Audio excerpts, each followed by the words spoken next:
Olá, prezados! Prazer estar com vocês novamente. Sorte é o que acontece quando a preparação encontra a oportunidade. Mas o caráter é o que te mantém lá.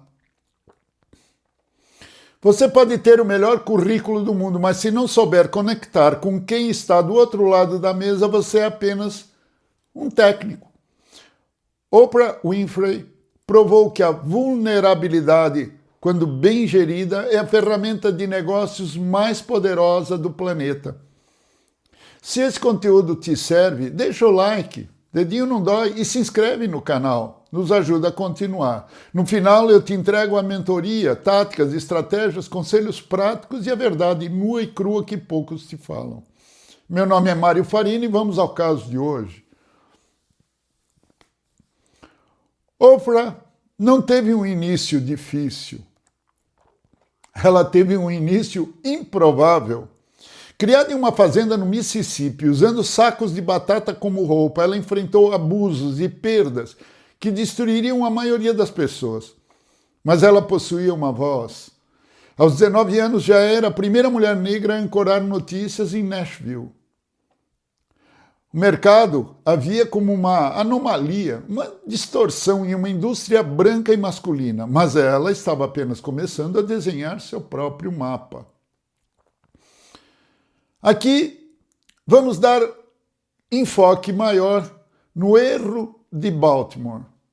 No início da carreira, Oprah foi contratada como âncora de um telejornal sério, mas ela tinha um defeito para os padrões da época. Ela chorava ao dar notícias tristes e se envolvia emocionalmente com os entrevistados. Seus chefes foram brutais, disseram que ela era inapropriada para as notícias e a rebaixaram para um talk show matutino de baixo orçamento, pouca audiência. Isso mesmo. O detalhe: o que o sistema chamou de rebaixamento foi, na verdade, o passaporte para a liberdade. Naquele estúdio menor, pequeno, ela descobriu que a sua capacidade de sentir era o seu maior ativo competitivo, concorrencial. Oprah percebeu cedo uma verdade que muitos profissionais ignoram. Enquanto você for apenas um talento contratado, seu destino está nas mãos de quem assina o cheque, de quem te paga.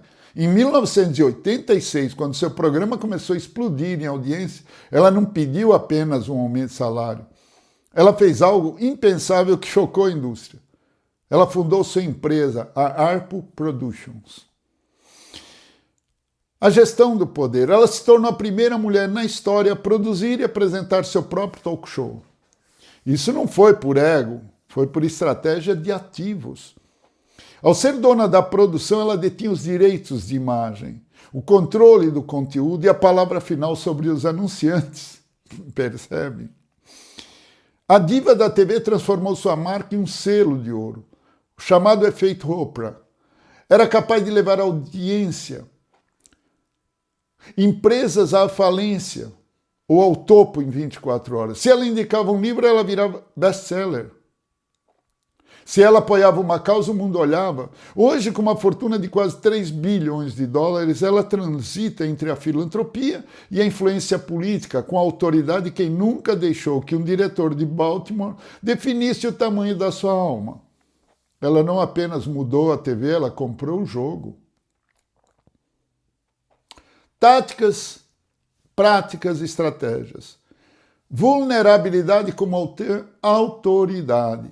Oprah provou que ser humano não te faz fraco, te faz confiável. No seu trabalho, não esconda a sua essência.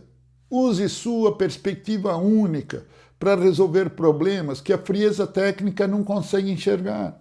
Mas não esquece que o mundo é feito de gente e gente faz toda a diferença na sua escalada ou na sua queda. A sua escalada cria, gera inimigos, insatisfações, egos, e disputa por poder e por orçamento, por recursos. Aprenda a desenvolver aliados temporários, superiores e laterais. Entenda que no trabalho não há amigos, há colegas que em determinado momento se alinham com seus interesses e, em outros momentos, estarão num outro projeto que não está alinhado aos teus interesses. vão divergir e tudo bem.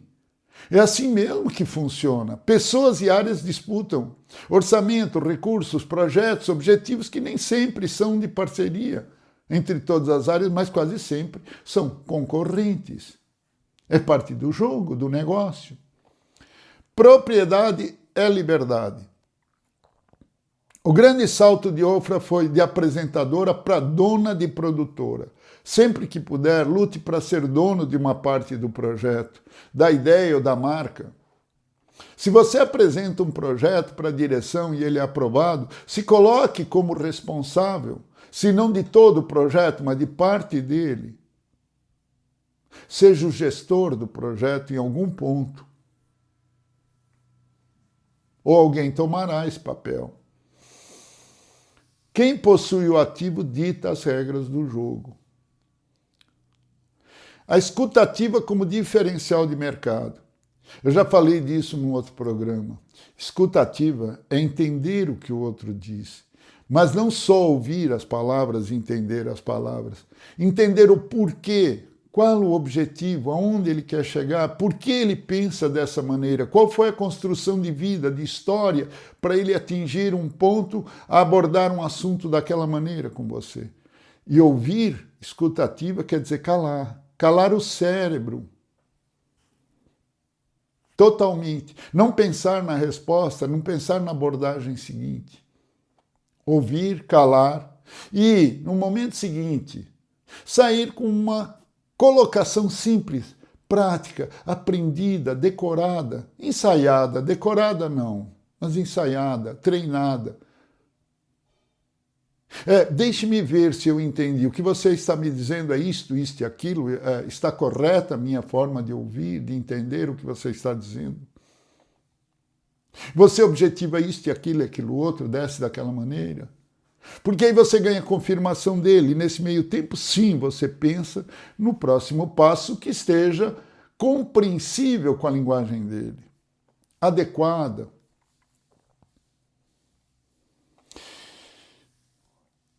Ela, Ofra, não entrevista pessoas, ela ouve as dores das pessoas. Em qualquer carreira, quem desenvolve a habilidade de realmente ouvir o cliente, o chefe, o diretor, o conselho, os fornecedores, os interessados, entrega soluções que ninguém mais consegue prever. Isso tem nome e sobrenome, escutativa e empática. Cale a sua mente quando alguém fala, para tentar ouvir e entender o que ela está dizendo e por quê, principalmente o porquê. Ganhe confirmação antes de seguir num diálogo, qualquer que seja ele, uma entrevista, uma reunião de negócios, de investidores, de fornecedor, de cliente.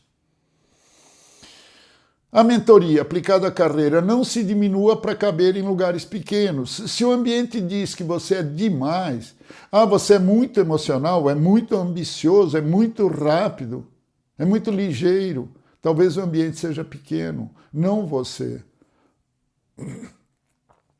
Oprah só brilhou quando saiu da bancada engessada do jornalismo tradicional. A sua credibilidade é o seu maior caixa. Oprah nunca vendeu sua opinião para o lucro barato, lucro rápido. Ela construiu uma reserva de confiança que vale mais que o seu saldo bancário. Então se pergunte, como está a sua credibilidade profissional hoje? Quando você não está presente, você sai da sala. O que falam sobre você? Quando outros empresários se reúnem numa associação, em algum ambiente, o que é dito da sua empresa? Qual é a imagem? O que é conversado quando você não está presente? Valor da autonomia. No topo da carreira, o que importa não é quanto você ganha, mas quanto você manda no seu tempo e nas suas decisões. Oprah trabalha muito, mas trabalha naquilo que ela quer. Esse é o verdadeiro estágio de sucesso, quando você alcança a liberdade de poder fazer e escolher o que você entende para o seu negócio. Poder com propósito. Propósito é um objetivo maior, mais amplo. Ela usa a sua influência para elevar outros.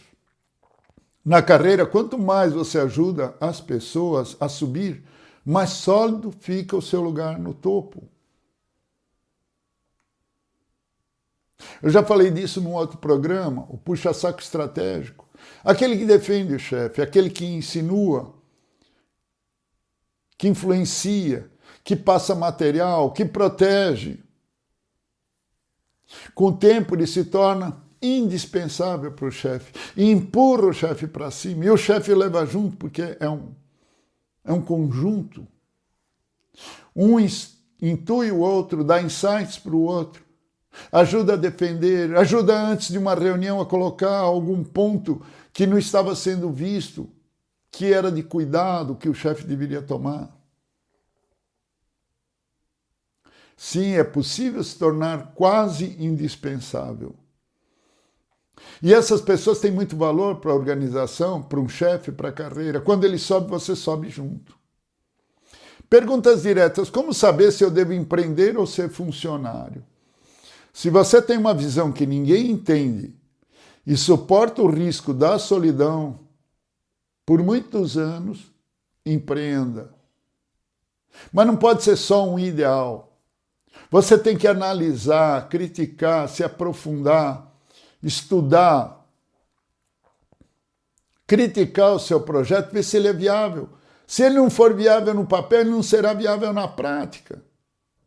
E aponte todos os itens positivos e todos os negativos. Supervalorize os pontos negativos, porque a tendência é você desvalorizar os pontos negativos. Isso aqui eu resolvo, aquilo eu contorno. Não.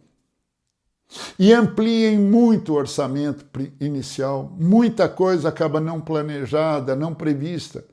E perceba quanto tempo você suporta o negócio sem entrada de recursos, sem lucro. Você entende o processo de operação do teu negócio? Você entende o teu cliente? Você entende o teu fornecedor? Você entende a margem de lucro de cada item, de cada produto, de cada sistema? Porque o teu caixa não suporta perdas e mais perdas e mais perdas. Vender sem lucro é prejuízo, vai drenando o caixa. A fase inicial da alavancagem é muito difícil. Você terá dificuldade até em abrir uma conta em banco sem movimentar desconto de título, sem financiamento, sem operações de crédito, só a abertura de conta. Movimentar o dinheiro que você tem já será difícil. Por quê?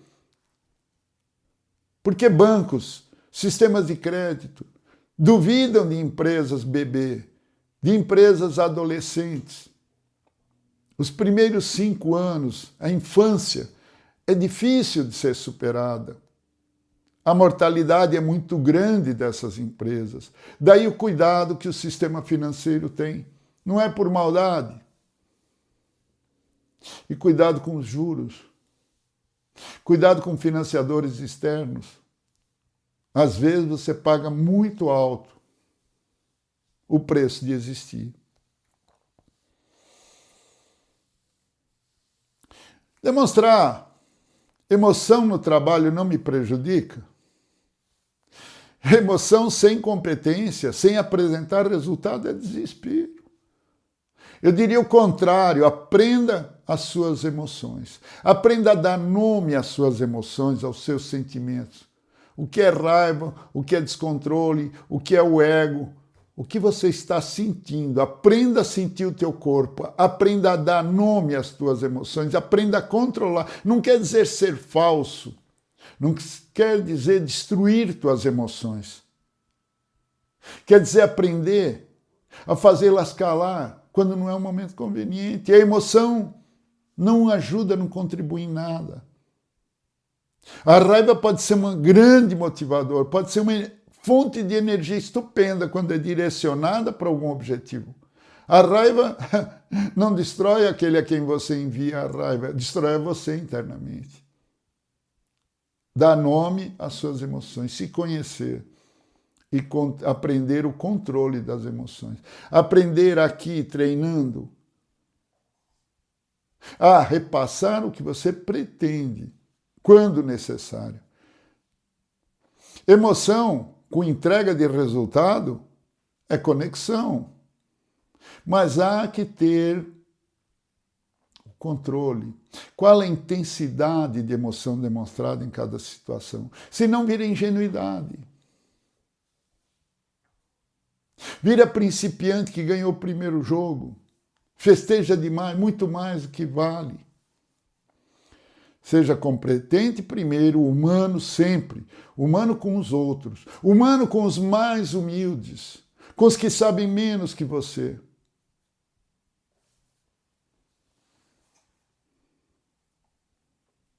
Como lidar com críticas ao meu estilo pessoal?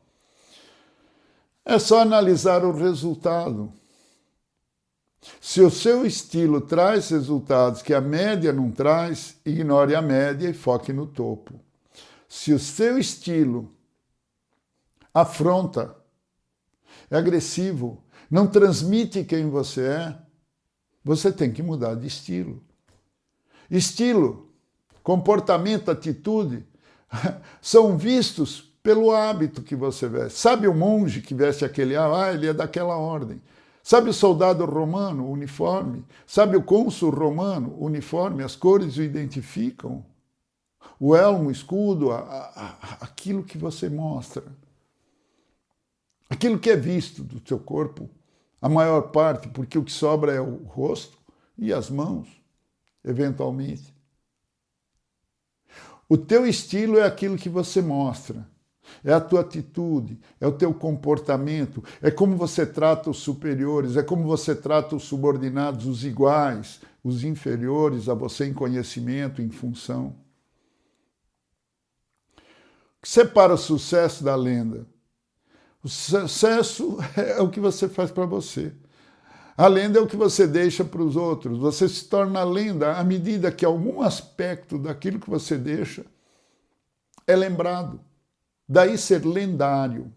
Fica na história. Não necessariamente mostra que você é totalmente bom, que você é um Deus.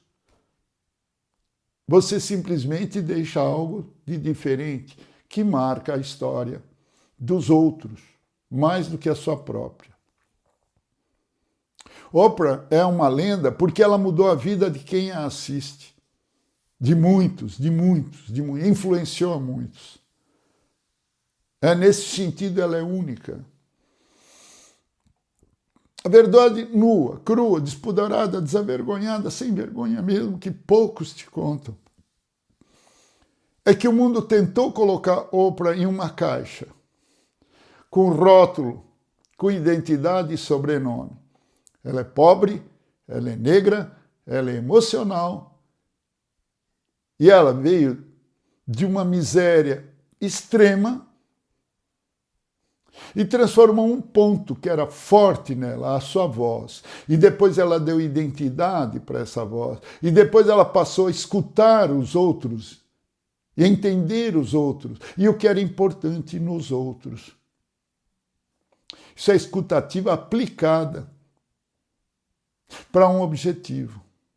Ela pegou essa caixa, destruiu essa caixa e reconstruiu. Construiu um império com os pedaços. Mas não se engane, ela não é apenas uma bondosa, ela é uma negociadora implacável que sabe exatamente quanto vale cada segundo da sua imagem. Quanto vale uma referência a um produto, a uma empresa, a um livro, a alguma coisa que ela comenta.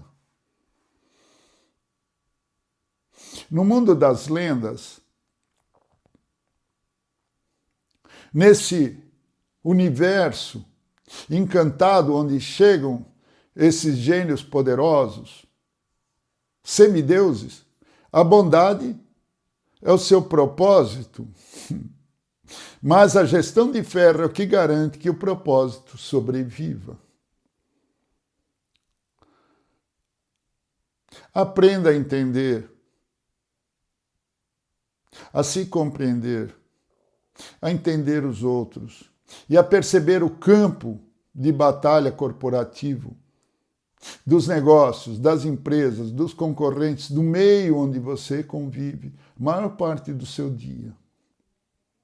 Se você gostou dessa história, quer ver um personagem apresentado aqui, comenta, coloque aí o nome da pessoa nos comentários, coloque o que você não gosta do nosso trabalho, coloque críticas, aponte assuntos que você gostaria de ver, temas, sugestões.